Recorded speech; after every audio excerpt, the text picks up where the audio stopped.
Optics അക്കാദമിയുടെ പുതിയ ക്ലാസ്സിലേക്ക് എല്ലാവർക്കും സ്വാഗതം. അപ്പോൾ എല്ലാവർക്കും അറിയാവുന്ന ഒരു കാര്യമാണ് കേരള പി എസ് സിയില് വളരെ പ്രധാനപ്പെട്ട ഒരു ഏരിയയാണ് ഇംഗ്ലീഷ്. വളരെ പ്രധാനപ്പെട്ട ഏരിയ. ഇപ്പൊ മാത്സ് പ്രധാനപ്പെട്ട ഏരിയ ആണ്, ജികെ അതൊക്കെ പ്രധാനപ്പെട്ട ഏരിയ ആണ്. അതിലൊരു ഏരിയ ആണ് എന്ത്? ഇംഗ്ലീഷ്. എല്ലാ എക്സാമിനും ചോദിക്കുന്ന ഒരു ഭാഗമാണ് ഇംഗ്ലീഷിന്റെ ഭാഗത്തു നിന്നുള്ള ചോദ്യങ്ങൾ, അല്ലെ? അത് ഏറ്റവും ചെറിയ എക്സാം ആയാലും ഏറ്റവും വലിയ എക്സാം ആയാലും അതിലൊക്കെ ചോദ്യങ്ങൾ ഉൾപ്പെടുത്തുന്ന ഭാഗമാണ് എന്ത്? ഇംഗ്ലീഷ്. അപ്പൊ ശ്രദ്ധിച്ചോളൂ, നിങ്ങൾക്ക് ഇംഗ്ലീഷിന്റെ ഭാഗത്തുനിന്ന് മൊത്തം ഇംഗ്ലീഷിന്റെ ഭാഗത്തുനിന്ന് 23 ഭാഗങ്ങളാണ് കേരള പി എസ് സിക്ക് നിങ്ങൾക്ക് പഠിക്കാനുള്ളത്. 23 ഭാഗങ്ങളുണ്ട്. ഈ 23 ഏരിയന്റെ അകത്ത് കടന്നാണ് ചോദ്യങ്ങൾ എങ്ങനെ ചോദിക്കുക. അതിൽ ചെറുതും വലുതുമായിട്ടുള്ള 23 ഏരിയ ഉണ്ട്. ഓക്കെ, ആ 23 ഏരിയന്റെ അകത്ത് കടന്നാണ് കേരള പി എസ് സിക്ക് ചോദ്യങ്ങൾ. അതിന്റെ അകത്ത് കടന്നാണ് ചെറുതും വലുതുമായ എല്ലാ എക്സാമിനും ചോദ്യങ്ങൾ ചോദിക്കുക. ഓക്കെ, ശരി. ആ 23 ഏരിയയിൽ ഞാൻ ഇന്ന് എടുക്കാൻ പോകുന്ന ടോപ്പിക് പ്രിപ്പോസിഷൻ എന്നറിയപ്പെടുന്ന ഒരു ഏരിയയാണ്. പ്രിപ്പോസിഷൻ കേട്ടിട്ടുണ്ടോ നിങ്ങൾ?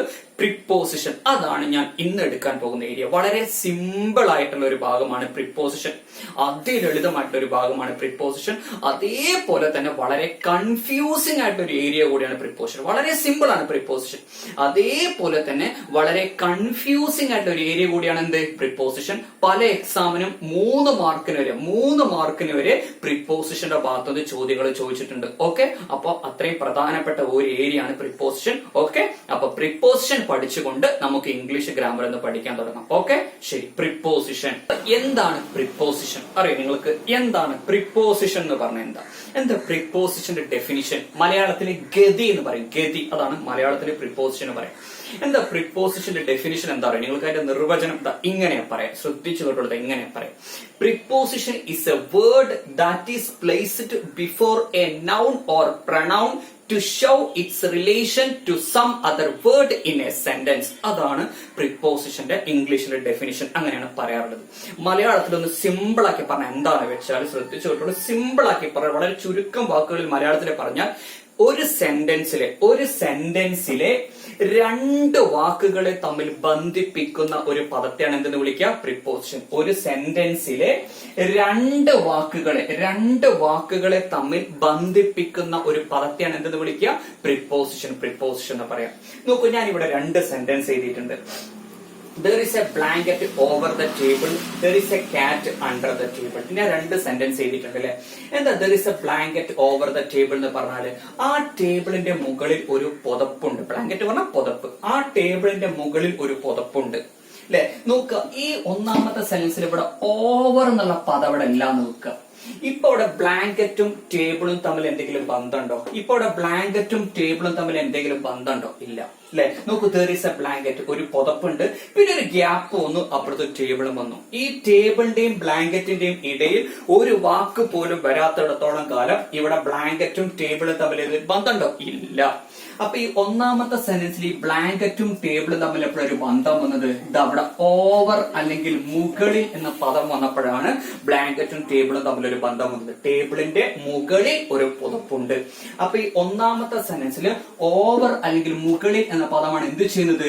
ഈ ബ്ലാങ്കറ്റ് എന്ന പദത്തെയും ടേബിൾ എന്ന പദത്തെയും എന്ത് ചെയ്യുന്നത്? കൂട്ടി യോജിപ്പിച്ചിരിക്കുന്നത്, അല്ലെ?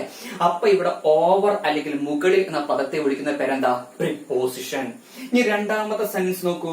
there is a cat under the table. എന്താ അതിന്റെ അർത്ഥം?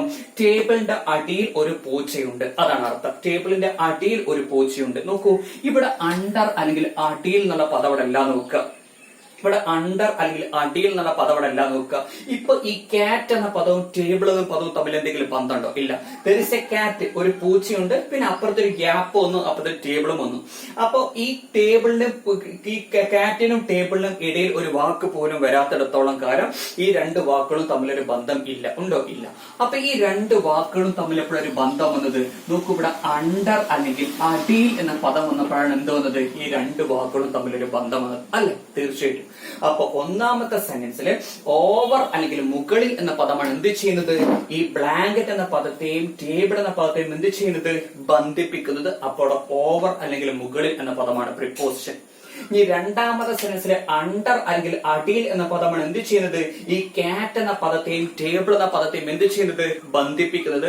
അപ്പോൾ അവിടെ അണ്ടർ അല്ലെങ്കിൽ അടിയിൽ എന്ന പദമാണ് പ്രിപ്പോസിഷൻ. അപ്പൊ എന്താ പ്രിപ്പോസിഷൻ എന്ന് പറഞ്ഞാല് ഒരു സെന്റൻസിലെ രണ്ട് വാക്കുകളെ തമ്മിൽ ബന്ധിപ്പിക്കുന്ന ഒരു പദത്തെയാണ് എന്ത് വിളിക്കുക? പ്രിപ്പോസിഷൻ എന്ന് പറയാം. ഓക്കെ, ശരി, ഓക്കെ. അപ്പൊ ഞാൻ ശ്രദ്ധിച്ചോളൂ, ഈ പ്രിപ്പോസിഷന്റെ ഭാഗത്ത് നിന്ന് നിങ്ങൾക്ക് മൊത്തം 9 ഏരിയയാണ് പി എസ് സിക്ക് പഠിക്കാനുള്ളത്. പ്രിപ്പോസിഷന്റെ ഭാഗത്ത് നിങ്ങൾക്ക് മൊത്തം 9 ഏരിയയാണ് പി എസ് സിക്ക് പഠിക്കാനുള്ളത്. ഓക്കെ, അതിൽ ഓരോന്നായിട്ട് നമുക്ക് കവർ ചെയ്യാം. ഓക്കെ, അതിൽ ഫസ്റ്റത്തെ ഏരിയയാണ് ഞാൻ ഇവിടെ പറയാൻ പോകുന്നത്. ശ്രദ്ധിച്ചോളൂ, പ്രിപ്പോസിഷന്റെ ഭാഗത്ത് നിന്ന് there are 9 parts to be studied. 9 ഭാഗങ്ങളാണ് നിങ്ങൾക്ക് പി എസ് സിക്ക് പഠിക്കേണ്ടത്. അതിൽ ഫസ്റ്റത്തെ ഭാഗം ഞാൻ പറയാൻ പോകുന്നത് കുറച്ച് കൺഫ്യൂസിംഗ് ആയിട്ടുള്ള കുറച്ച് പ്രിപ്പോസിഷൻസ് ഉണ്ട്. പി എസ് സി എപ്പോഴും ചോദിക്കാറുള്ള കുറച്ച് കൺഫ്യൂസിംഗ് ആയിട്ടുള്ള കുറച്ച് പ്രിപ്പോസിഷൻസ് ഉണ്ട്. അതാണ് ഞാൻ ഇവിടെ പറയാൻ പോകുന്നത്. Under below. എന്താ അണ്ടർ എന്ന് പറഞ്ഞാൽ ബിലോ എന്ന് പറഞ്ഞ അർത്ഥം? രണ്ടിന്റെ അർത്ഥം സെയിം ആ, താഴെ അല്ലെങ്കിൽ കീഴെ, അല്ലെ? അണ്ടർ എന്ന് പറഞ്ഞ അർത്ഥം താഴെ അല്ലെങ്കിൽ കീഴെ, ബിലോ എന്ന് പറഞ്ഞ അർത്ഥം എന്താ? താഴെ അല്ലെങ്കിൽ കീഴെ. രണ്ടിന്റെ അർത്ഥം സെയിം ആ, താഴെ പറഞ്ഞാൽ കീഴെ പറഞ്ഞ വ്യത്യാസമൊന്നുമില്ല, അപ്പുറത്ത് വേറൊരു വാക്കൊക്കെ എഴുതി, അത്രേ ഉള്ളൂ. അപ്പൊ അണ്ടർ എന്ന് പറഞ്ഞാലും താഴെ അല്ലെങ്കിൽ കീഴെ, ബിലോ എന്ന് പറഞ്ഞ അർത്ഥം എന്താ? താഴെ അല്ലെങ്കിൽ കീഴെ. ഓക്കെ, ശരി. എന്താ അണ്ടറും ബിലോ തമ്മിലുള്ള വ്യത്യാസം എന്താ? അല്ലെ, അണ്ടർ എന്ന് പറഞ്ഞാൽ അർത്ഥം താഴെ അല്ലെങ്കിൽ കീഴെ, ബിലോ എന്ന് പറഞ്ഞാൽ സെയിം അർത്ഥം താഴെ അല്ലെങ്കിൽ കീഴെ. അണ്ടർ എവിടെ യൂസ് ചെയ്യുന്ന വെച്ചാൽ അണ്ടർ എന്ന് പറഞ്ഞ അർത്ഥം തൊട്ട് താഴെ അല്ലെങ്കിൽ നേരെ താഴെ എന്നർത്ഥം. ബിലോ എന്ന് പറഞ്ഞ അർത്ഥം അല്പം ഇടയോട് കൂടിയ താഴെ എന്നർത്ഥം. ഇതാണ് അണ്ടറിന്റെ ബിലോന്റെയും ഡെഫിനിഷൻ. മലയാളത്തിൽ പറഞ്ഞാൽ എങ്ങനെ പറയാം? അണ്ടർ എന്നാൽ തൊട്ട് താഴെ അല്ലെങ്കിൽ നേരെ താഴെ, ബിലോ എന്നാൽ അല്പം ഇടയോട് കൂടിയ താഴെ. ഇതെന്താ ഉദ്ദേശം ഞാൻ പറഞ്ഞുതരാം. എല്ലാവരും ഇവിടെ ശ്രദ്ധിച്ചോളൂ, എന്താ ഉദ്ദേശം എന്ന് പറഞ്ഞുതരാം. ഇപ്പൊ ഞാൻ പറയാണ്, എല്ലാവരും ഇവിടെ ശ്രദ്ധിക്കുക. ഇപ്പൊ ഞാൻ പറയാണ്, എന്റെ ഇടതുകൈയുടെ താഴെ ഒരു മാർക്കർ ഉണ്ട്. എന്റെ ഇടതുകൈയുടെ താഴെ ഒരു മാർക്കർ ഉണ്ടെന്ന് ഇപ്പൊ ഇംഗ്ലീഷിൽ എങ്ങനെ പറയേണ്ടത് അറിയോ? There is a marker under my left hand എന്നാ പറയേണ്ടത്. ഇവിടെ അണ്ടർ എന്നാ പറയേണ്ടത്. കാരണം ഈ മാർക്കർ സ്ഥിതി ചെയ്യുന്നത് എന്റെ ഇടതുകൈയുടെ തൊട്ട് താഴെയാണ്, അല്ലെ? അപ്പൊ ഇപ്പൊ എന്റെ ഇടതുകൈയുടെ താഴെ അല്ലെങ്കിൽ കീഴെ ഒരു മാർക്കർ ഉണ്ട്. എങ്ങനെ പറയാ? There is a marker under my left hand എന്നാ പറയേണ്ടത്. ശ്രദ്ധിച്ചോളൂ, ഇപ്പോഴും എന്റെ ഇടതുകൈയുടെ താഴെ അല്ലെങ്കിൽ കീഴെ ഒരു മാർക്കർ ഉണ്ട്. ഇപ്പോഴും എന്റെ ഇടതുകൈയുടെ താഴെ അല്ലെങ്കിൽ കീഴെ ഒരു മാർക്കർ ഉണ്ട്. എങ്ങനെ പറയാ? There is a marker under my left hand എന്നാ പറയേണ്ടത്. കാരണം ഈ മാർക്കർ സ്ഥിതി ചെയ്യുന്നത് എന്റെ ഇടതുകൈയുടെ നേരെ താഴെയാണ്. ശ്രദ്ധിച്ചല്ലേ? എന്റെ ഇടതുകൈയുടെ നേരെ താഴെ സ്ഥിതി ചെയ്യുന്നത്. ഇപ്പൊ തൊട്ട് താഴെയാണ്, ഇപ്പോഴും അണ്ടറാ പറയേണ്ടത്. ഇപ്പൊ ഈ മാർക്കർ സ്ഥിതി ചെയ്യുന്നത് എന്റെ ഇടതുകൈയുടെ നേരെ താഴെയാണ്, അല്ലെ? ഇപ്പോഴും അണ്ടറാ പറയേണ്ടത്. കാരണം അണ്ടർ എന്ന് പറഞ്ഞാൽ എന്താ അർത്ഥം? തൊട്ട് താഴെ അല്ലെങ്കിൽ നേരെ താഴെ എന്നർത്ഥം. ഓക്കെ, ശരി. പക്ഷെ ശ്രദ്ധിച്ചോളൂ, ഇപ്പൊ എന്റെ ഇടതുകൈയുടെ താഴെ അല്ലെങ്കിൽ കീഴെ ഒരു മാർക്കർ ഉണ്ട് എന്നുള്ളതിന് there is a marker under my left hand എന്ന് പറഞ്ഞ തെറ്റ ഒരിക്കലും പറയാൻ പാടില്ല. കാരണം ഈ മാർക്കർ സ്ഥിതി ചെയ്യുന്നത് എന്റെ ഇടതുകൈയുടെ തൊട്ട് താഴെയാണോ? അല്ല. ഈ മാർക്കർ സ്ഥിതി ചെയ്യുന്നത് എന്റെ ഇടതുകൈയുടെ നേരെ താഴെയാണോ? അല്ല. പക്ഷെ എവിടെ സ്ഥിതി ചെയ്യുന്നത്? ഇത് താഴെയാണ് സ്ഥിതി ചെയ്യുന്നത്. പക്ഷെ ഈ മാർക്കർ സ്ഥിതി ചെയ്യുന്നത് എന്റെ ഇടതുകൈയുടെ തൊട്ട് താഴെയല്ല, എന്റെ ഇടതുകൈയുടെ നേരെ താഴെയല്ല. പക്ഷെ ഈ മാർക്കർ സ്ഥിതി ചെയ്യുന്നത് എവിടെയാ? എന്റെ ഇടതുകൈയുടെ താഴെയാണ് സ്ഥിതി ചെയ്യുന്നത്. ഇതാണ് ഇടയോട് കൂടിയ താഴെ എന്ന് കൊണ്ട് ഉദ്ദേശിച്ചത്. മനസ്സിലായോ? അപ്പൊ അണ്ടർ എന്ന് പറഞ്ഞ അർത്ഥം തൊട്ട് താഴെ അല്ലെങ്കിൽ നേരെ താഴെ എന്നർത്ഥം. അല്ലെ? ഇപ്പോഴും പറയാം there is a marker under my left hand, ഇപ്പോഴും പറയാം there is a marker under my left hand. ഒന്ന് തൊട്ട് താഴെയാണ്, അടുത്തതോ നേരെ താഴെയാണ്. പക്ഷെ ഇപ്പൊ എന്താ പറയേണ്ടത്? ഇപ്പൊ എന്റെ ഇടതുകൈയുടെ താഴെ അല്ലെങ്കിൽ കീഴെ ഒരു മാർക്കർ ഉണ്ടെന്നുള്ളതിന് there is a marker below my left hand എന്നാ പറയേണ്ടത്. കാരണം ഈ മാർക്കർ സ്ഥിതി ചെയ്യുന്നത് എന്റെ ഇടതുകൈയുടെ തൊട്ട് താഴെയല്ല, ഈ മാർക്കർ സ്ഥിതി ചെയ്യുന്നത് എന്റെ ഇടതുകൈയുടെ നേരെ താഴെയല്ല. പക്ഷെ ഈ മാർക്കർ എവിടെ സ്ഥിതി ചെയ്യുന്നത്? എന്റെ ഇടതുകൈയുടെ താഴെയാണ്. ഇതാണ് ഇപ്പൊ എന്താ പറയേണ്ടത്? There is a marker below my left hand. ഇതാണ് അണ്ടറും ബിലോയും തമ്മിലുള്ള വ്യത്യാസം. ഓക്കെ, ശരി. ഇനി അണ്ടറും ബിലോയും വെച്ച് ചോദിച്ചിട്ടുള്ള പി എസ് സി ചോദിച്ചിട്ടുള്ള കുറച്ച് ചോദ്യങ്ങൾ ഞാൻ പറയാട്ടോ. ഓക്കെ, ഞാൻ കുറച്ച് ചോദ്യങ്ങൾ ഇവിടെ എഴുതിയിട്ടുണ്ട്, അല്ലെ? നോക്കൂ. ഒന്നാമത്തെ ചോദ്യം എന്താ? There is a river dash the bridge ചോദിച്ചിട്ടുണ്ട്. There is a purse dash the pillar ചോദിച്ചിട്ടുണ്ട്. Kuttanad is situated dash the sea level. ഇതെല്ലാം ചോദിച്ചിട്ടുള്ള ചോദ്യങ്ങളാണ്. സിമ്പിളാ. ഇതിലെ ചോയ്സിൽ അണ്ടർ ഉണ്ടാവും, ബിലോ ഉണ്ടാവും, പിന്നെ വേറെ എന്തെങ്കിലും 2 ചോയ്സ് ഉണ്ടാവും. അപ്പൊ അണ്ടറും ബിലോ കണ്ട മനസ്സിലാക്കണം. ഇതിൽ ആൻസർ ഒന്നിലെ അണ്ടർ ആയിരിക്കും അല്ലെങ്കിൽ ബിലോ ആയിരിക്കും. നോക്കണം. There is a river dash the bridge. എന്താ അതിന്റെ അർത്ഥം? പാലത്തിന് താഴെ ഒരു നദിയുണ്ട്. ഇതാണ് അർത്ഥം, അല്ലെ? വളരെ സിമ്പിളാ. പാലത്തിന് താഴെ ഒരു നദിയുണ്ട്. അപ്പൊ നിങ്ങൾ ആലോചിച്ച് നോക്കൂ, ഇതൊരു പാലമാണ് നോക്കുക, ഇതൊരു പാലമാണ് നോക്കുക അല്ലെ.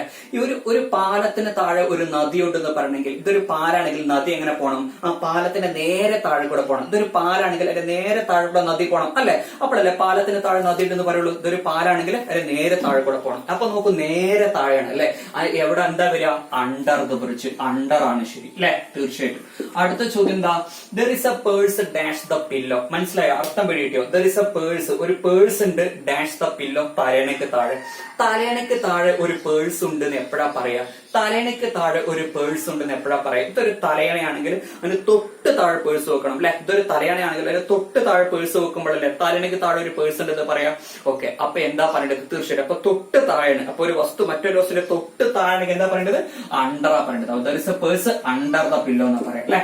അടുത്ത ചോദ്യം എന്താ? Kuttanad is situated dash the sea level. എന്താ കുട്ടനാട്? കേട്ടുണ്ടോ നിങ്ങൾ? കുട്ടനാട് എവിടെയാണ് സ്ഥിതി ചെയ്യുന്നത്? കുട്ടനാട് ആലപ്പുഴ ജില്ലയിലാണ് സ്ഥിതി ചെയ്യുന്നത്. ഏക്കർ കണക്കിന് നെൽകൃഷി ചെയ്യുന്ന വിശാലമായ പ്രദേശത്തെയാണ് കുട്ടനാട് എന്ന് പറയാം. ആ കുട്ടനാട് സ്ഥിതി ചെയ്യുന്നത് കടൽ നിരപ്പിന് താഴെയാണ്, സീ ലെവൽ അല്ലെ. കടൽ നിരപ്പിന് താഴെയാണ് കുട്ടനാട് സ്ഥിതി ചെയ്യുന്നത്. ഇതാണ് അതിന്റെ അർത്ഥം അല്ലെ. കടൽ നിരപ്പിന് താഴെയാണ് കുട്ടനാട് സ്ഥിതി ചെയ്യുന്നത്. ഇതാണ് അതിന്റെ അർത്ഥം. ഓക്കെ, ശരി അല്ലെ.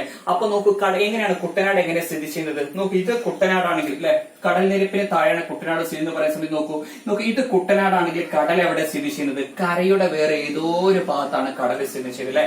കരയുടെ വേറെ ഏതോ ഒരു ഭാഗത്താണ് കടൽ സ്ഥിതി ചെയ്യുന്നത്. അതിന്റെ താഴെയാണ് കുട്ടനാട്. താഴെ പറഞ്ഞ തൊട്ട് താഴെയല്ല, നേരെ താഴെയല്ല, വേറെ ഏതോ ഒരു ഭാഗത്ത് താഴെയായിട്ടാണ് കുട്ടനാട് സ്ഥിതി ചെയ്യുന്നത് അല്ലെ. തീർച്ചയായിട്ടും. അപ്പൊ നോക്കൂ, ഇവിടെ ഇട വന്നു, ഗ്യാപ്പ് വന്നു, കണ്ടോ നിങ്ങൾ?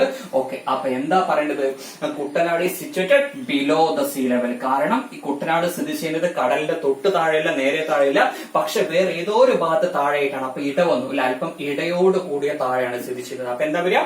Below the sea level. ഇതാണ് അണ്ടറും ബിലോ തമ്മിലുള്ള വ്യത്യാസം. ഓക്കെ, അടുത്ത ഇതേപോലത്തെ വേറെ section, over above. Over above. Okay, over above. എന്താ ഓവർ എബോവ് എന്ന് പറഞ്ഞാല്? ഓവർ എന്ന് പറഞ്ഞാലും എബോവ് എന്ന് പറഞ്ഞാലും സെയിം അർത്ഥാണ് അല്ലെ. ഓവർ എന്ന് പറഞ്ഞ അർത്ഥം മീതെ അല്ലെങ്കിൽ മുകളിൽ. എബോവ് എന്ന് പറയുന്ന അർത്ഥം എന്താ? മീതെ അല്ലെങ്കിൽ മുകളിൽ. രണ്ടിന്റെ അർത്ഥം സെയിമാ. ഓവർ എന്ന് പറഞ്ഞാൽ മീതെ അല്ലെങ്കിൽ മുകളിൽ. എബോവ് എന്ന് പറയുന്ന അർത്ഥം എന്താ? മീതെ അല്ലെങ്കിൽ മുകളിൽ. പക്ഷെ രണ്ടും രണ്ട് ഭാഗത്ത് മീതെ അല്ലെങ്കിൽ മുകളിൽ എന്ന് പറയാനാണ് ചേർക്കുക. ഓക്കെ, ശരി.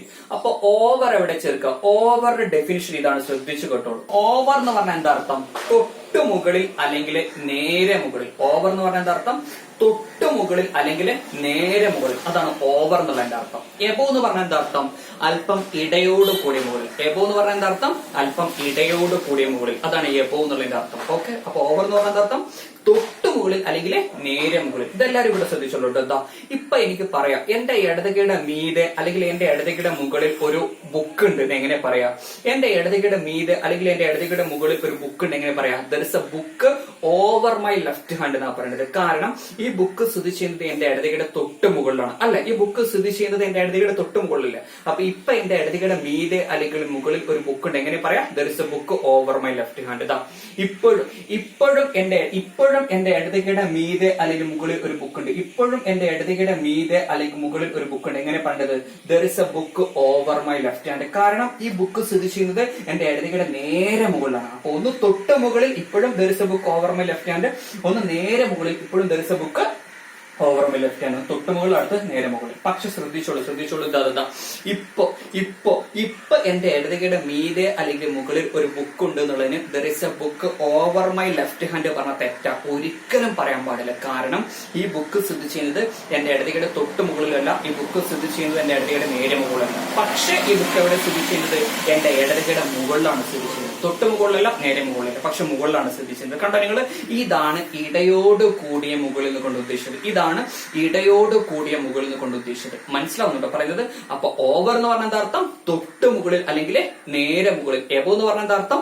ഇടയോട് കൂടിയ മുകളിൽ. ഓക്കെ, ശരി. അപ്പൊ ഓവർ എബോ വെച്ച് ചോദിച്ചിട്ടുള്ള കുറച്ച് ചോദ്യങ്ങൾ ഞാൻ ഇവിടെ എഴുതാട്ടോ. ഓവർ എബോ വെച്ച് PSC വെച്ചുള്ള ചോദ്യങ്ങൾ ഈ മൂന്നും ചോദിച്ചിട്ടുണ്ട്. There is a bridge dash the river. അടുത്തത് my mother spread the carpet dash the floor. അടുത്തത് Siachen is 6000 feet. 6000 feet 6000 അടി dash the sea level. അല്ലെ? ഓക്കെ, ഒന്നാമത്തെ ചോദ്യം എന്താ? There is A bridge dash the river. There is A bridge, ഒരു പാലമുണ്ട്, dash the river, നദിക്ക് മുകളിൽ. നദിക്ക് മുകളിൽ ഒരു പാലമുണ്ടെന്ന് എപ്പോഴാ പറയാ? ഇതൊരു നദിയാണ് നോക്കുക, ഇതൊരു നദിയാണ് നോക്കുക. ഈ നദിക്ക് മുകളിൽ ഒരു പാലമുണ്ടെന്ന് പറയണമെങ്കിൽ ആ പാലം എങ്ങനെ പോകണം? നദിക്ക് നേരെ മുകളിലൂടെ പോകണം അല്ലെ? ഇതൊരു നദിയാണെങ്കിൽ അതിന് നേരെ മുകളിലൂടെ പാലം പോകുമ്പോഴല്ല നദിക്ക് മുകളിൽ ഒരു പാലുണ്ടെന്ന് പറയാ, തീർച്ചയായിട്ടും. അപ്പൊ എന്താ വരിക? Over the river. There is A bridge over the river. ചോദിച്ചിട്ടുണ്ട്. അടുത്ത ചോദ്യം, my mother spread the carpet dash the floor അല്ലെ? എന്താ മൈ മദർ, എന്റെ അമ്മ സ്പ്രെഡ്. സ്പ്രെഡ് മീൻസ് വിരിച്ചു എന്നർത്ഥം. എന്താ വിരിച്ചത്? കാർപ്പറ്റ് ഇല്ല, കാർപ്പറ്റ് ഇല്ലേ, carpet. Okay, dash the floor, എന്റെ അമ്മ, ഫ്ലോർ മീൻസ് നിലം, എന്റെ അമ്മ നിലത്ത് കാർപ്പറ്റ് വിരിച്ചു. എന്റെ അമ്മ നിലത്ത് കാർപ്പറ്റ് വിരിച്ചു. അപ്പൊ നിലത്ത് കാർപ്പറ്റ് വിരിച്ചു എന്ന് പറയണമെങ്കിൽ നമുക്കറിയാം അത് നിലത്തിൽ തൊട്ട് മുകളിലാണ് വിരിക്കുക. അല്ലെങ്കിൽ ടേബിളിന് മുകളിൽ ഒരു പുതപ്പ് വിരിച്ചു എന്ന് പറയണമെങ്കിൽ ടേബിളിന്റെ തൊട്ട് മുകളിലല്ലേ വിരിക്കുക. അപ്പൊ തൊട്ട് മുകളിലാണ് ഇവിടെ സ്ഥിതി ചെയ്യുന്നത്. അപ്പൊ ഒരു വസ്തു മറ്റൊരു വസ്തുവിന്റെ തൊട്ട് മുകളിൽ സ്ഥിതി ചെയ്യുന്നത് എന്താ പറയേണ്ടത്? ഓവർ എന്നാ പറയേണ്ടത് അല്ലെ? Over the floor. അടുത്ത ചോദ്യം എന്താ? Siachen is 6000 feet dash the sea level. Siachen എന്ന് കേട്ടിട്ടുണ്ട്. എവിടെയാ സിയാച്ചിൻ? ജമ്മു കാശ്മീരിൽ സ്ഥിതി ചെയ്യുന്ന ഒരു വലിയ മഞ്ഞുമലയുടെ പേരാണ് സിയാച്ചിൻ. നിങ്ങൾക്ക് അറിയാം ലോകത്തിലെ ഏറ്റവും ഉയരത്തിൽ സ്ഥിതി ചെയ്യുന്ന യുദ്ധഭൂമി എന്നെല്ലാം അറിയപ്പെടുന്നുണ്ട് അല്ലെ? അതൊക്കെ GK വരുന്ന ഭാഗമാണ്. അപ്പൊ ലോകത്തിലെ ഏറ്റവും ഉയരത്തിൽ സ്ഥിതി ചെയ്യുന്ന യുദ്ധഭൂമി എന്നെല്ലാം അറിയപ്പെടുന്ന ഈ സിയാച്ചിൻ എന്നറിയപ്പെടുന്ന മഞ്ഞുമല കടൽ നിരപ്പിൽ നിന്നും 6000 അടി മുകളിലാണ് സ്ഥിതി ചെയ്യുന്നത്. ഇതാണ് അതിന്റെ അർത്ഥം അല്ലെ? അപ്പൊ ഇത് മൊത്തം കടൽ നിരപ്പാണ് നോക്കുക. ഇത് മൊത്തം കടൽ നിരപ്പാണ് നോക്കുക. അപ്പൊ Siachen 6000 feet over the sea level എന്ന് പറഞ്ഞാൽ ശരിയാവില്ല, ഒരിക്കലും ശരിയാവില്ല. കാരണം സിയാച്ചിൻ എവിടെ സ്ഥിതി ചെയ്യുന്നത്? കടലിന്റെ തൊട്ട് മുകളിലല്ല, നേരെ മുകളിലല്ല, വേറെ ഏതോ ഒരു ഭാഗത്തല്ലേ. കടലിന്റെ തൊട്ട് മുകളിലല്ല, നേരെ മുകളിലല്ല, പക്ഷെ വേറെ ഏത് കരയുടെ വേറെ ഏതോ ഒരു ഭാഗത്ത് മുകളിലായിട്ടാണ് എന്ത് സ്ഥിതി ചെയ്യുന്നത്? സിയാച്ചിന് സ്ഥിതി ചെയ്യുന്നത് അല്ലെ? അപ്പൊ കടലിന്റെ തൊട്ട് മുകളില, നേരെ മുകളിലല്ല, ഇട വന്നു. കണ്ടോ നിങ്ങൾ? അപ്പൊ എന്താ പറയേണ്ടത്? Yes, above the sea level അല്ലെ? ഇതൊക്കെ ചോദിച്ചുള്ള ചോദ്യമാണ്, ശ്രദ്ധിക്കുക. ഓക്കെ, ഇതേപോലത്തെ അടുത്തൊരു സെക്ഷൻ ആണ് ഞാൻ പറയുന്നത് കേട്ടോ. ബിറ്റ്വീൻ യമം. ബിറ്റ്വീൻ യമം വളരെ പ്രധാനപ്പെട്ട ഒരു ഭാഗം. ബിറ്റ്വീൻ യമം. ബിറ്റ്വീൻ എന്ന് പറയുന്ന അർത്ഥം, യമം എന്ന് പറയുന്ന അർത്ഥം, രണ്ടിന്റെ അർത്ഥം സെയിമ. ഇടയിൽ, ഇടയിൽ എന്നർത്ഥം അല്ലെ? രണ്ടും പ്രിപ്പോസിഷൻ ആണ്. ബിറ്റ്വീൻ ഒരു പ്രിപ്പോസിഷൻ, യമം വേറൊരു പ്രിപ്പോസിഷൻ. രണ്ടിന്റെ അർത്ഥം എന്താ? സെയിം അർത്ഥം, ഇടയിൽ, ഇടയിൽ എന്നർത്ഥം. പക്ഷെ രണ്ടും രണ്ട് ഭാഗത്ത് ഇടയിൽ എന്ന് പറയാനാണ് ചേർക്കുക. ബിറ്റ്വീൻ എന്ന് പറയുന്ന അർത്ഥം ഇടയിൽ, യമം എന്ന് പറയുന്ന അർത്ഥം എന്താ? ഇടയിൽ. പക്ഷെ രണ്ട് ഭാഗത്ത് ഇടയിൽ എന്ന് പറയാനാണ് ചേർക്കുക. ഓക്കെ, ബിറ്റ്വീൻ എവിടെ ചേർക്കും? ശ്രദ്ധിച്ചു കേട്ടോളൂ.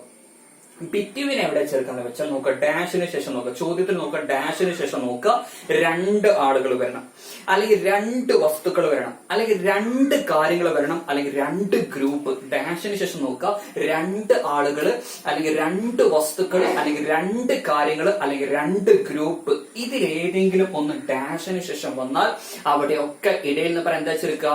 ബിറ്റ്വീനാ ചേർക്കുക. മനസ്സിലാവുന്നുണ്ടോ പറയുന്നത്? ശരി. ഇനി യമൻ എവിടെ ചേർക്കുക? അതും ഇതേപോലെ നോക്കുക, ചോദ്യത്തിൽ നോക്കുക, ഡാഷിന് ശേഷം നോക്കുക. രണ്ടിൽ കൂടുതൽ ആളുകൾ വരണം, അല്ലെങ്കിൽ രണ്ടിൽ കൂടുതൽ വസ്തുക്കൾ വരണം, അല്ലെങ്കിൽ രണ്ടിൽ കൂടുതൽ കാര്യങ്ങൾ, അല്ലെങ്കിൽ രണ്ടിൽ കൂടുതൽ ഗ്രൂപ്പ്. ഒക്കെ രണ്ടിൽ കൂടുതലാവണം. ഡാഷിന് ശേഷം നോക്കുക, രണ്ടിൽ കൂടുതൽ ആളുകൾ, അല്ലെങ്കിൽ രണ്ടിൽ കൂടുതൽ വസ്തുക്കൾ, അല്ലെങ്കിൽ രണ്ടിൽ കൂടുതൽ ഗ്രൂപ്പുകൾ. ഇതിൽ ഏതെങ്കിലും ഒക്കെ രണ്ടിൽ കൂടുതലാവണം. അങ്ങനെ ഡാഷിന് ശേഷം വന്നാൽ അവിടെയൊക്കെ ഇടയിൽ നിന്ന് പറയാൻ എന്താ ചേർക്കുക? യമങ്ങാണ് ചേർക്കുന്നത്. ഓക്കെ, ശരി. PSC ചോദിച്ചിട്ടുള്ള 2-3 ചോദ്യങ്ങൾ ഞാൻ പറയാം, എഴുതിക്കോളൂ കേട്ടോ. അപ്പൊ ഇത് നോക്കൂ, നല്ല ചോദിച്ചിട്ടുള്ള ചോദ്യങ്ങളാണ്. ബിറ്റ്വീൻ യമങ് വെച്ച് ഫില്ലപ്പ് ചെയ്യാനുള്ള ചോദ്യങ്ങളാണ്. നോക്കൂ, ഒന്നാമത്തെ ചോദ്യം എന്താ? My house is dash a railway station and a river. അടുത്ത ചോദ്യം എന്താ? He distributed some sweets dash boys in the class. അടുത്ത ചോദ്യം എന്താ? He distributed some sweets dash boys and girls in the class. ഇതാണ് ചോദ്യങ്ങൾ അല്ലെ? ഒന്നാമത്തെ ചോദ്യം നോക്കൂ, my house is dash a railway station and a river. ഇതാണ് ചോദ്യം. എന്റെ വീട് എവിടെ സ്ഥിതി ചെയ്യുന്നത്? ഒരു റെയിൽവേ സ്റ്റേഷനും നദിക്കും റിവറിനും ഇടയിലാണ് എന്റെ വീട്. അപ്പൊ ഡാഷിന് ശേഷം നോക്കൂ, രണ്ട് സാധനങ്ങളുണ്ട്, രണ്ട് തിങ്സ് ഉണ്ട്, രണ്ട് വസ്തുക്കളുണ്ട്. എന്തൊക്കെയാ? റെയിൽവേ സ്റ്റേഷൻ, പിന്നെ റിവർ. അപ്പൊ രണ്ട് ആളുകൾ, രണ്ട് സാധനങ്ങൾ, രണ്ട് വസ്തുക്കൾ ഡാഷിന് ശേഷം വന്നാൽ അവിടെ എന്താ ചേർക്കുക? ബിറ്റ്വീൻ ആണ് ചേർക്കുക. എന്താ ചേർക്കേണ്ടത്? ബിറ്റ്വീൻ. അവിടെ എന്താ ആൻസർ വരിക? ബിറ്റ്വീൻ ആണ് ആൻസർ വരിക. അടുത്ത ചോദ്യം എന്താ? He distributed some sweets dash boys in the ക്ലാസ്സിലെ. ആ ക്ലാസ്സിലെ ആൺകുട്ടികൾക്കിടയിൽ അവൻ കുറച്ച് മധുര പലഹാരം വിതരണം ചെയ്തു. നോക്കൂ, ഇവിടെ വെറും ബോയ്സ് എന്നാ പറയുന്നത് അല്ലെ? അപ്പൊ ശ്രദ്ധിച്ചോളൂ, ഡാഷിന് ശേഷം നോക്കുക, വെറും ബോയ്സ് എന്ന് കണ്ടാൽ, അല്ലെങ്കിൽ വെറും ഗേൾസ് എന്ന് കണ്ടാൽ, അല്ലെങ്കിൽ വെറും സ്റ്റുഡൻസ് എന്ന് കണ്ടാൽ നിങ്ങൾ മനസ്സിലാക്കണം, ബോയ്സ് എന്ന ഈ ഒരു ഗ്രൂപ്പില്, ഗേൾസ് എന്ന ഈ ഒരു ഗ്രൂപ്പില്, സ്റ്റുഡൻസ് എന്ന ആ ഒരു ഗ്രൂപ്പില് രണ്ടിൽ കൂടുതൽ പേരുണ്ടെന്ന് ഉറപ്പിക്കണം. മനസ്സിലായി? ഡാഷിന് ശേഷം നോക്കുക, വെറും ബോയ്സ് അല്ലെങ്കിൽ വെറും ഗേൾസ്, അല്ലെങ്കിൽ വെറും ടീച്ചേഴ്സ് അല്ലെങ്കിൽ വെറും പ്ലേയേഴ്സ് എന്ന് കണ്ടാൽ നിങ്ങൾ മനസ്സിലാക്കണം. ആ ബോയ്സ് എന്ന ഒരു ഗ്രൂപ്പില്, ഗേൾസ് എന്ന ഒരു ഗ്രൂപ്പില്, ടീച്ചേഴ്സ് എന്ന ഒരു ഗ്രൂപ്പില്, പ്ലേയേഴ്സ് എന്ന ആ ഒരു ഗ്രൂപ്പില് രണ്ടിൽ കൂടുതൽ പേരുണ്ടെന്ന് ഉറപ്പിക്കണം. അപ്പൊ അവിടെ എന്താ ചേർക്കേണ്ടത്? ആ ഒരു ഗ്രൂപ്പില് രണ്ടിൽ കൂടുതൽ പേര് കണ്ടാൽ അവിടെ എന്താ ചേർക്കേണ്ടത്? യമങ് ആണ് ചേർക്കേണ്ടത്. എന്താ ചേർക്കുക? യമങ് ബോയ്സ് ഇൻ ദ ക്ലാസ്. ഞാൻ അവിടെ ഗേൾസ് ആണെങ്കിൽ യമങ് ഗേൾസ് ഇൻ ദ ക്ലാസ്. ഞാൻ അവിടെ സ്റ്റുഡൻസ് ആണെങ്കിൽ യമങ് സ്റ്റുഡൻസ് ഇൻ ദ ക്ലാസ്. അങ്ങനെ പറയാം. പക്ഷെ അടുത്ത ചോദ്യം നോക്കൂ. ഈ വളരെ പ്രധാനപ്പെട്ട ഒരു ചോദ്യമാണ് അടുത്ത ചോദ്യം. എല്ലാവരും തെറ്റിക്കുന്ന ഒരു ഭാഗമാണ്. He distributed some sweets dash boys and girls in the class. ഇതാണ് ചോദ്യം അല്ലെ. He distributed some sweets dash boys and girls in the class. ആ ക്ലാസ്സിലെ ആൺകുട്ടികൾക്കും പെൺകുട്ടികൾക്കും ഇടയിൽ അദ്ദേഹം കുറച്ച് മധുര പലഹാരം വിതരണം ചെയ്തതാണ് അർത്ഥം. ആ ക്ലാസ്സിലെ ആൺകുട്ടികൾക്കും പെൺകുട്ടികൾക്കും ഇടയിൽ അദ്ദേഹം കുറച്ച് മധുര പലഹാരം വിതരണം ചെയ്തു. അപ്പൊ ആൺകുട്ടികളും പെൺകുട്ടികളും കുറെ പേരുണ്ടല്ലോ എന്ന് വിചാരിക്കും അല്ലെ.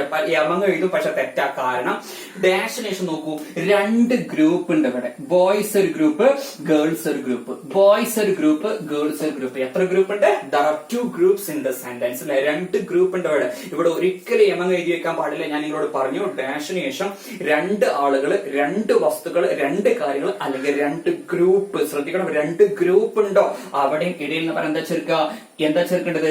ബിറ്റ്വീൻ ആണ് ചേർക്കേണ്ടത്, മറക്കരുത്. അപ്പൊ between boys and girls the class. അതാണ് ശരി കേട്ടോ. ശരി, അപ്പൊ ഇതാണ് ബിറ്റ്വീൻ യമങ്ങും വ്യത്യാസം തമ്മിലുള്ള വ്യത്യാസം. ഓക്കെ, അടുത്ത ഭാഗം ഞാൻ ഈ പറയുന്നത് കേട്ടോ. ഇതേപോലത്തെ ഒരു സെക്ഷൻ, അടുത്ത സെക്ഷനാണ് പറയുന്നത് എലോങ് ത്രൂ.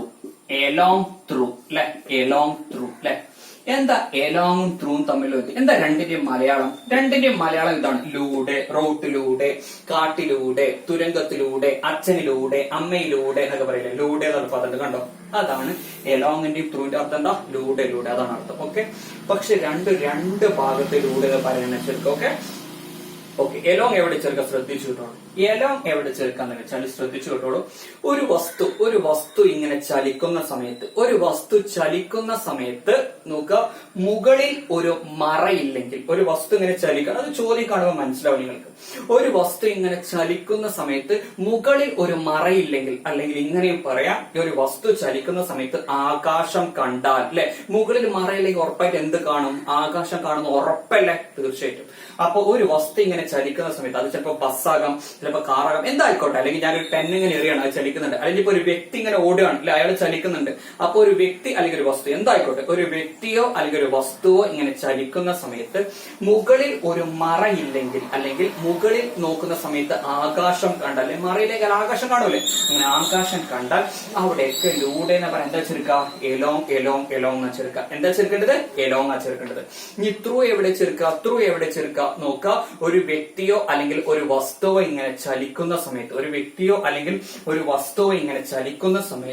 മുകളിൽ ഒരു മറയുണ്ടായാൽ എന്ന് പറഞ്ഞാൽ ആകാശം കണ്ടില്ലെങ്കിൽ. രണ്ടും ശരിയാ. ഒരു വ്യക്തിയോ അല്ലെങ്കിൽ ഒരു വസ്തു ഇങ്ങനെ ചലിക്കുന്ന സമയത്ത് മുകളിൽ ഒരു മറയുണ്ടായാൽ എന്ത് കാണില്ല? ആകാശം കാണില്ല എന്ന് ഉറപ്പാണ് അല്ലെ. അപ്പൊ ഒരു വ്യക്തിയോ ഒരു വസ്തു ചലിക്കുന്ന സമയത്ത് മുകളിൽ ഒരു മറ ഇല്ലെങ്കിൽ അവിടെ ലൂടെ എന്ന് പറയാൻ എന്ത് ചേർക്കണം? എലോങ് ചേർക്കണം. ഈ ഒരു വ്യക്തിയോ അല്ലെങ്കിൽ ഒരു വസ്തുവോ ചലിക്കുന്ന സമയത്ത് മുകളിൽ ഒരു മറയുണ്ടായാൽ എന്ന് പറഞ്ഞാൽ ആകാശം കണ്ടില്ലെങ്കിൽ അവിടെ എന്ത് ചേർക്കണം? ത്രൂ ചേർക്കണം. ഓക്കെ, ഇതാണ് എലോങ്ങും ത്രൂവും തമ്മിലുള്ള വ്യത്യാസം. ഓക്കെ, PSC ചോദിച്ചിട്ടുള്ള കുറച്ച് ചോദ്യങ്ങളാണ് ഞാൻ ഇപ്പൊ തരാൻ പോകുന്നത് കേട്ടോ. അപ്പൊ നോക്കൊരു 3 ചോദ്യം ഞാൻ അവിടെ എഴുതിയിട്ടുണ്ട് അല്ലെ. ഒന്നാമത്തെ ചോദ്യം എന്താ? She is walking dash the beach. അടുത്ത ചോദ്യം എന്താ? The train was passing dash the tunnel. അടുത്ത ചോദ്യം എന്താ? I got the chance dash my father. ഇത് 3 ചോദിച്ചിട്ടുള്ള ചോദ്യങ്ങളാണ്. അപ്പൊ ഒന്നാമത്തെ ചോദ്യം എന്താ? She is walking dash the beach. അവൾ ബീച്ചിലൂടെ നടന്നുകൊണ്ടിരിക്കുകയാണ്. നോക്കൂ, ബീച്ചിലൂടെ ഒക്കെ നടക്കുന്ന സമയത്ത് എന്താണ്? ഉറപ്പാണ് അവിടെ മറ ഉണ്ടാവില്ല, ആകാശം കാണുന്ന ഉറപ്പാണ്. ബീച്ചിലൂടെ റോഡിലൂടെ ഒക്കെ നടന്നാൽ മറ ഉണ്ടാവില്ല, ആകാശം കാണുന്ന ഉറപ്പാണ് അല്ലെ. സിമ്പിൾ അല്ലേ? എന്താ വരിക? Along the beach. എലോങ് ആണ്. അപ്പൊ ചോയ്സിൽ എലോങ്, ഓൺ, ത്രൂ, അങ്ങനെ വേറെ എന്തെങ്കിലും 4 ചോയ്സ് ഉണ്ടോ? അപ്പൊ അവിടെ എന്താ എഴുതേണ്ടത്? എലോങ് ആണ് ശരി. കാരണം ബീച്ചിലൂടെ നടക്കുന്ന സമയത്ത് അവിടെ ചലിക്കുന്നുണ്ട് അല്ലെ. ഞാൻ പറഞ്ഞ ഒരു വ്യക്തിയോ വസ്തുവോ ചലിക്കുന്ന സമയത്ത് മുകളിൽ മറയില്ലെങ്കിൽ, മറ ഉണ്ടാവില്ല ബീച്ചിൽ, ഉറപ്പാണ്, ആകാശം കാണും. എന്താ ചേർക്കുക? Along the beach. അടുത്ത ചോദ്യം എന്താ? The train was passing dash the tunnel. ആ ട്രെയിന് തുരങ്കത്തിലൂടെ കടന്നു പോയിക്കൊണ്ടിരിക്കുകയായിരുന്നു. അപ്പൊ അല്ലെ, അപ്പൊ ഒരു തുരങ്കത്തിലൂടെ ട്രെയിൻ ഇങ്ങനെ പോകുന്ന സമയത്ത് നിങ്ങൾക്കറിയാം, ഒരു ട്രെയിൻ ഇങ്ങനെ തുരങ്കത്തിലൂടെ പോകുന്ന സമയത്ത് ഉറപ്പാണ് ഇവിടെ എന്താണ്, അവിടെ മറ വരുന്ന ഉറപ്പാണ് അല്ലെ. ഒരു ആകാശം കാണില്ല ട്രെയിനിന് അല്ലെ. ട്രെയിനിന് നമ്മൾ തുരങ്കത്തിലൂടെ പാസ് ചെയ്യുന്ന സമയത്ത് മുകളിൽ നോക്കിയാൽ ആകാശം കാണില്ല, പുറത്ത് നോക്കിയാൽ ആകാശം കാണില്ല, കാരണം മൂടിയിട്ടുണ്ടാവും. അപ്പൊ എന്താ വരിക, ചലിക്കുന്ന സമയത്ത് ഒരു വ്യക്തിയോ വസ്തു ഇങ്ങനെ ചലിക്കുന്ന സമയത്ത് മുകളിൽ ഒരു മറയുണ്ട്, അപ്പൊ ആകാശം കാണില്ല. അപ്പൊ എന്താ വരേണ്ടത്, ത്രൂ ദ ടണൽ. അതാണ് ശരി. അടുത്ത ചോദ്യം എന്താ, I got the chance dash my father. ഇതാണ് ചോദ്യം. എന്റെ അച്ഛനിലൂടെ എനിക്ക്, എന്റെ പിതാവിലൂടെയാണ് എനിക്ക് ആ അവസരം കിട്ടിയത് അല്ലെ. അപ്പൊ നോക്കൂ, ഇവിടെ ഒരു വ്യക്തിയിലൂടെയാണ് പറയുന്നത്. അത് ചോദിച്ചിട്ടുണ്ട്, ശ്രദ്ധിക്കണം. ഒരു വ്യക്തിയിലൂടെ എന്ന് പറയുന്ന സമയത്ത് എന്റെ സഹോദരിലൂടെയാണ് എനിക്ക് ആ സ്വത്ത് കിട്ടിയത്, എന്റെ ഗുരുക്കന്മാരിലൂടെ എനിക്ക് അറിവ് കിട്ടിയത്. അപ്പൊ ഒരു വ്യക്തിയിലൂടെ എന്ന് പറയുന്ന സമയത്ത് ശ്രദ്ധിക്കണം, അവിടെ ത്രൂ എന്നാണ് ചേർക്കുന്നത്. എന്താ ചേർക്കുക, through my father, through my cousin, through my sister, through my parents, through my gurus, അങ്ങനെ പറയുന്നത്. ത്രൂ ആണ് ചേർക്കുന്നത്, മറക്കരുത് കേട്ടോ. ഓക്കെ അല്ലെ, കൺഫ്യൂസിംഗ് കുറെ കാര്യങ്ങൾ പറയുന്നത് അല്ലെ. ഇനി അവസാനത്തെ ഒരു ഭാഗമാണ്, ഇതേപോലത്തെ അവസാനത്തെ ഒരു ഭാഗമാണ് beside, besides, beside, besides. Okay ശരി.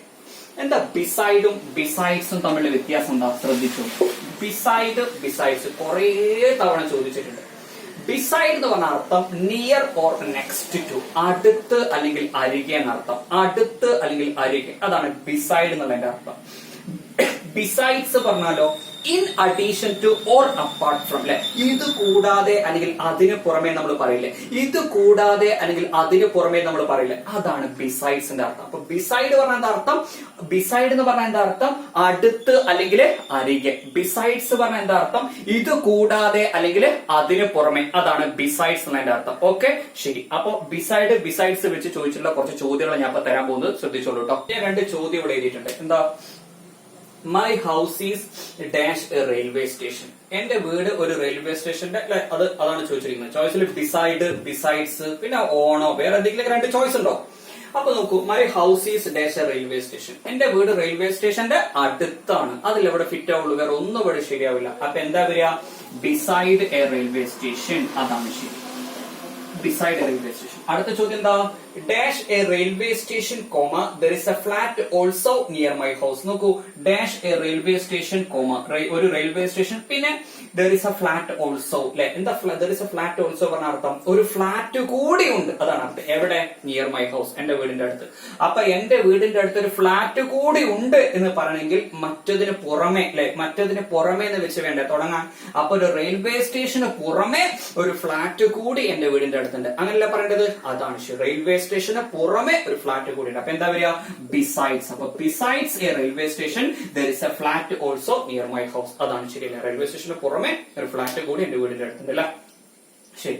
അപ്പൊ PSC ഒരുപാട് തവണ ചോദിച്ചിട്ടുള്ള ഒരു 10 കൺഫ്യൂസിംഗ് ആയിട്ടുള്ള 10 പ്രിപ്പോസിഷൻസ് ആണ് ഞാൻ ഇത്ര നേരം പറഞ്ഞത്. ഇതിൽ ഏതെങ്കിലുമൊക്കെ ചോദ്യങ്ങൾ ഉറപ്പാണ് അല്ലെ എപ്പോഴും ചോദിക്കാറുള്ള ഭാഗങ്ങളാണ്. ഏതൊക്കെയാ, അണ്ടർ, ബിലോ, അടുത്തത് പിന്നെന്താണ്, ഓവർ, എബോവ്, പിന്നെ ബിറ്റ്വീൻ, യമം, പിന്നെ എലോങ്, ത്രൂ, പിന്നെ ബിസൈഡ്, ബിസൈഡ്സ്. ഓക്കെ, അപ്പൊ പ്രതീക്ഷിക്കാവുന്ന ചോദ്യങ്ങളാണിത്. അപ്പൊ മറക്കരുത് കേട്ടോ. ശരി. അപ്പൊ ഇതാണ് പ്രിപ്പോസിഷന്റെ ഒന്നാമത്തെ ഭാഗം. ഞാൻ പറഞ്ഞു പ്രിപ്പോസിഷന്റെ ഭാഗത്ത് മൊത്തം 9 ഏരിയ പഠിക്കാണ്ടെന്ന് പറയല്ലേ, അതിന്റെ ഒന്നാമത്തെ ഭാഗമാണിത്. ഇനി രണ്ടാമത്തെ ഭാഗം പറയുന്നത് കേട്ടോ. ഇനിയൊക്കെ വളരെ സിമ്പിൾ ആയ കാര്യങ്ങളാണ് കേട്ടോ. ഇത് കുറച്ച് വലുതുള്ളൂ, ബാക്കിയൊക്കെ ചെറുത്, സിമ്പിൾ ആയ ഭാഗം.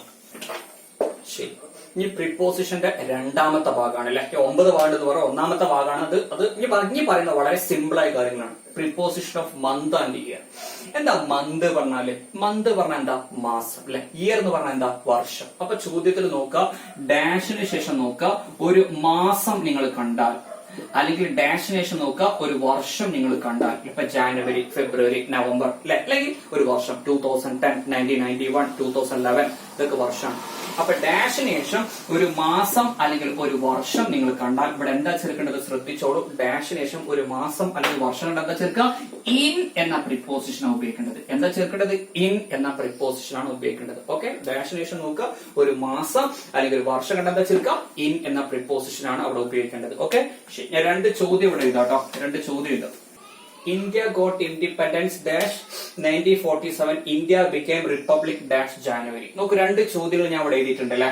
അപ്പൊ നോക്കൂ, ഒന്നാമത്തെ ചോദ്യത്തിൽ നോക്കൂ ഒരു വർഷമാണ് ഇത് രണ്ട് ചോദിച്ചിട്ടുള്ള ചോദ്യം. ഒന്നാം ചോദ്യത്തില് വർഷമാണ്. അപ്പൊ ഞാൻ പറഞ്ഞു ഡാഷിന് ശേഷം ഒരു വർഷം കണ്ടാൽ എന്താ ചേർക്കുക?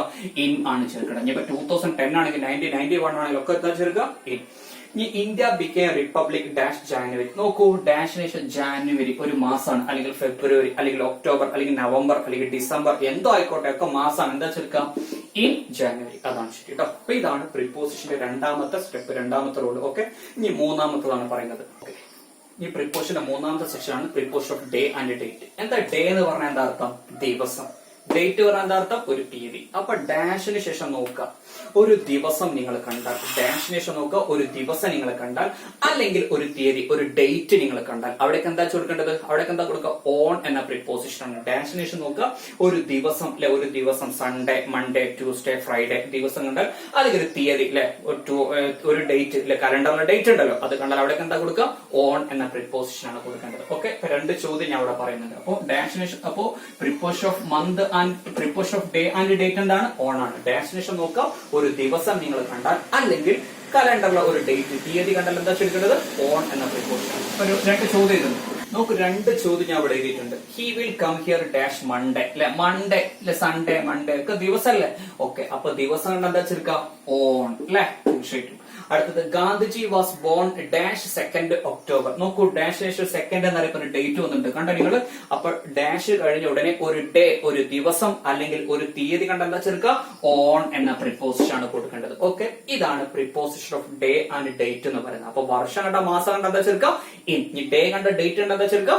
ഓൺ. ഓക്കെ, ഈ പ്രിപ്പോസിഷന്റെ നാലാമത്തെ ഭാഗമാണ് ഞാൻ പറയുന്നത്. പ്രിപ്പോസിഷൻ നാലാമത്തെ ഭാഗമാണ് പറയുന്നത് preposition of periods of a day.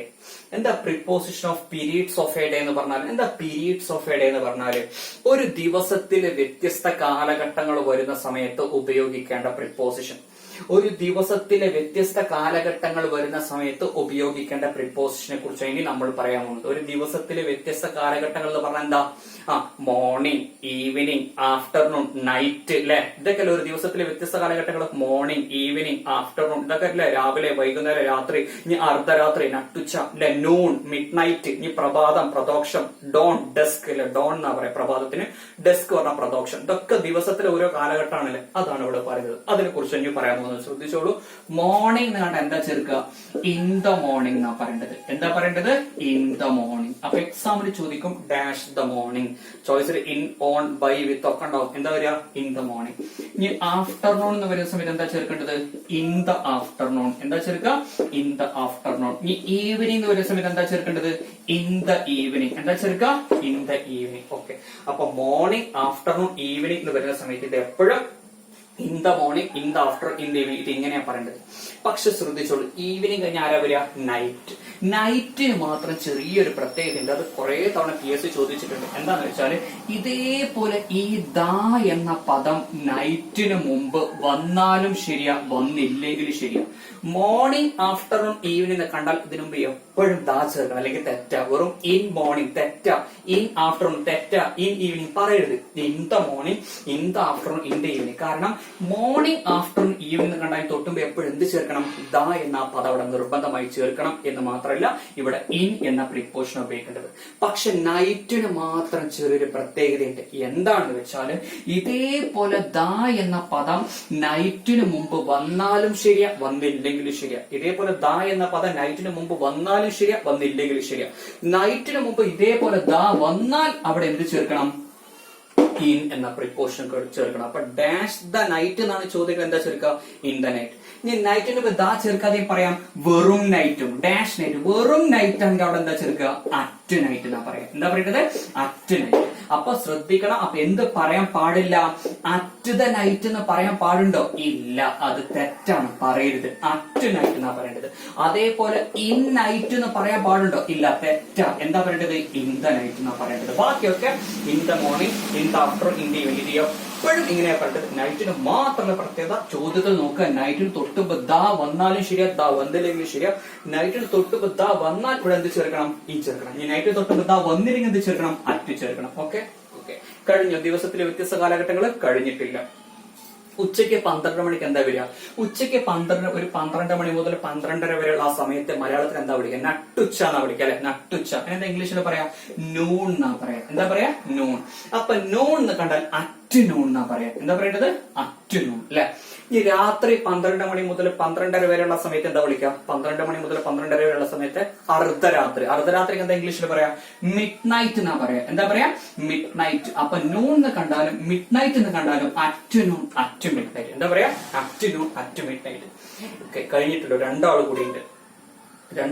സൂര്യൻ ഉദിച്ചു പൊന്തി വരുന്ന ഒരു സമയമുണ്ട്. എന്താ വിളിക്കുക മലയാളത്തിൽ? പ്രഭാതം അല്ലെ. ഇത് സൂര്യനാണെങ്കിൽ സൂര്യൻ ഉദിച്ചു പൊന്തി വരുന്ന ആ സമയമല്ലേ, അതെന്താ മലയാളത്തിൽ വിളിക്കുക? പ്രഭാതം. അതിന്റെ ഇംഗ്ലീഷിൽ പറയാ ഡോൺ എന്നാ വിളിക്കുക. എന്താ വിളിക്കുക? ഡോൺ. പ്രഭാതത്തിന് എന്താ ഇംഗ്ലീഷിൽ പറയാ? ഡോൺ. അപ്പൊ ഡോൺ എന്ന് കണ്ട എന്താ ചെറുക്കുക?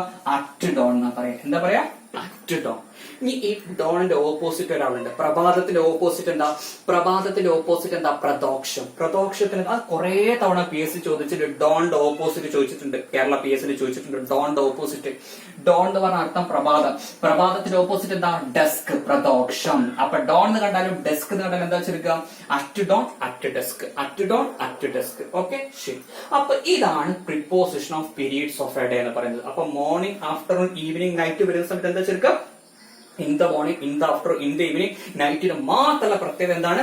ഒന്നിൽ ഇൻ ദ നൈറ്റ് അല്ലെങ്കിൽ അറ്റ് നൈറ്റ്. അത് നൈറ്റിന് മാത്രമേ പ്രത്യേകതയുള്ളൂ. നൈറ്റിൽ തൊട്ട് ദാ വന്നാൽ ഇൻ ചേർക്കണം, ദാ വന്നിരിക്കലോ അറ്റ് ചേർക്കണം. പിന്നെ at noon, at midnight, at dawn, at dusk. ശ്രദ്ധിക്കണം, നൈറ്റിനും എന്താണ് ശ്രദ്ധിക്കണം? നൈറ്റിന് മാത്രമേ ഇൻ ദ നൈറ്റ് അല്ലെങ്കിൽ അറ്റ് നൈറ്റ് പറയാൻ പാടുള്ളൂ. ഇവിടെ ഇൻ ദ നൂൺ എന്നൊന്നും പറയരുത്, ഇൻ ദ മിഡ് നൈറ്റ് എന്ന് പറയരുത്, തെറ്റാണ്. In the dawn, in the dusk പറയാൻ പാടില്ല. At noon, at midnight, at dawn, at dusk. Okay, ശരി. അപ്പൊ ഇതാണ് preposition of periods of a day എന്ന് പറയുന്നത് കേട്ടോ. രണ്ട് ചോദ്യം ഞാൻ പറയാം. രണ്ട് ചോദ്യം പറയാം. ഒന്നാമത്തെ ചോദ്യം, she will come here dash the night. അടുത്തത്, the alarm അല്ലെ, alarm will ring dash midnight. The alarm will ring dash midnight. നോക്കൂ, സിമ്പിൾ ആണ് അല്ലെ. അപ്പൊ ചോയ്സിൽ ഇൻ, ഓൺ, അറ്റ്, ബൈ എന്നൊക്കെ പറഞ്ഞ ചോയ്സിലുണ്ടോ? നോക്കൂ, she will come here dash the night. നോക്കൂ, ഡാഷ് ദ നൈറ്റ്. നൈറ്റിലുള്ള പ്രത്യേകതകൾ മനസ്സിൽ കാണുന്ന. നൈറ്റിന് തൊട്ടുമ്പോ ദാ വന്നാലും ശരിയാ, വന്നില്ലെങ്കിൽ ശരിയാ. വന്നാൽ ഒരു പ്രിപ്പോഷൻ, വന്നില്ലെങ്കിൽ വേറെ പ്രിപ്പോഷൻ. ഇവിടെ ദാ ഉണ്ട്. അപ്പൊ എന്താ വരിക? ഇൻ ദ നൈറ്റ് എന്ന് പറയാം. അടുത്തത്, alarm will ring dash mid night. നോക്കൂ, മിഡ് നൈറ്റ് ആണ്. അർദ്ധരാത്രി സമയത്ത് അലാറം മുഴങ്ങും. മിഡ് നൈറ്റ് ആണ് അല്ലെ. മിഡ് നൈറ്റ് എന്താ ചേർക്കേണ്ടത്? എന്താ ചേർക്കുക? At mid night. ഓക്കെ, ശരി. ഓക്കെ, അപ്പൊ preposition of periods of a day ആണ്. 4 പറഞ്ഞില്ലേ. പ്രിപ്പോസിഷന്റെ 5ാമത്തെ ഭാഗം ഞാൻ പറയുന്നത് preposition of time. Preposition of time എന്താ? ടൈം എന്ന് പറഞ്ഞാൽ എന്താ? വാച്ചിലെ സമയം. 2 o'clock, 3 o'clock, 11 o'clock, 8 o'clock, 1 PM, 2 PM ഇതൊക്കെ ടൈം അല്ലേ. അപ്പൊ വാച്ചിലെ ഒരു സമയത്തെ കാണിക്കുന്ന പ്രിപ്പോസിഷനെ കുറിച്ച് തന്നെ പറയുന്നത്. ശ്രദ്ധിച്ചു കേട്ടോളൂ. വാച്ചിലെ ഒരു സമയത്തെ കാണിക്കുന്ന ചോദ്യമാണെങ്കിൽ അറ്റ് എന്ന പ്രിപ്പോസിഷൻ ഉപയോഗിക്കേണ്ടത്. എന്താ ചേർക്കുക? അറ്റ്. ഇപ്പൊ 1 o'clock അല്ലെങ്കിൽ 7 o'clock, 8 o'clock, 11 o'clock എന്തോ ആയിക്കോട്ടെ. അപ്പൊ വാച്ചിലെ ഡാഷിന് ശേഷം നോക്കുക, വാച്ചിലെ ഒരു സമയത്തെ കാണിക്കുന്ന ചോദ്യമാണ്. എന്താ കൊടുക്കുക? അറ്റാണ് കൊടുക്കേണ്ടത്. ഇപ്പൊ ഒരു ചോദ്യം ഞാൻ പറയാം, 2 ചോദ്യം ഞാൻ പറയാം ഇവിടെ. She will come here dash 8:30 PM.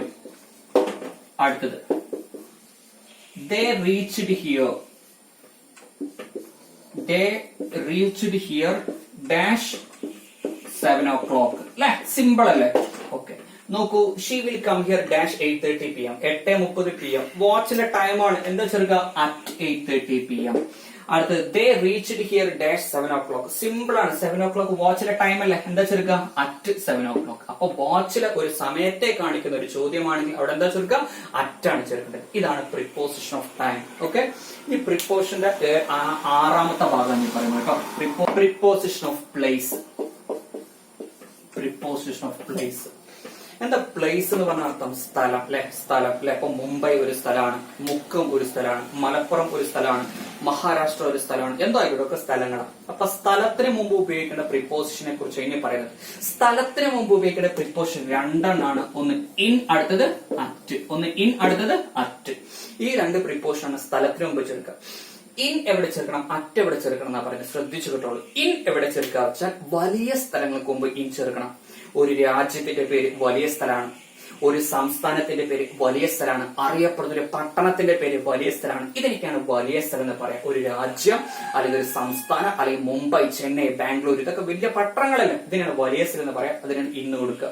ഇനി ഇതൊഴിച്ച് ബാക്കി എല്ലാം ചെറിയ സ്ഥലമാണ്. ഒരു രാജ്യത്തിന്റെ പേരാവരുത്, ഒരു സംസ്ഥാനത്തിന്റെ പേരാവരുത്, ഒരു പട്ടണത്തിന്റെ പേരാവരുത്. ഇങ്ങനത്തെ ഒരു സ്ഥലമാണെങ്കിൽ അവിടെ എന്താ ചേർക്കുക? അതിനാണ് ചെറിയ സ്ഥലം എന്ന് പറയാം. അതിനെന്താ കൊടുക്കുക?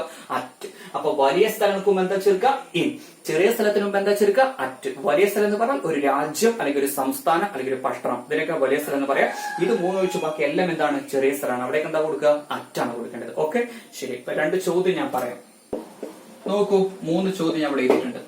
ഷീസ് ലിവിംഗ് ഡാഷ് മുംബൈ ചോദിച്ചിട്ടുണ്ട്. ഇവിടെ മുംബൈ, ബാംഗ്ലൂർ എന്നൊക്കെ പറഞ്ഞിട്ട് ഒരുപാട് തവണ ചോദിച്ചിട്ടുണ്ട്. മുംബൈ എന്ന് പറഞ്ഞാൽ നമുക്ക് എല്ലാവർക്കും അറിയാം ഒരു വലിയ പട്ടണമാണ് അല്ലെ, ചെറിയ സ്ഥലമാണല്ലോ, വലിയ സ്ഥലമാണ്. എന്താ ചേർക്കുക? ഇൻ മുംബൈ.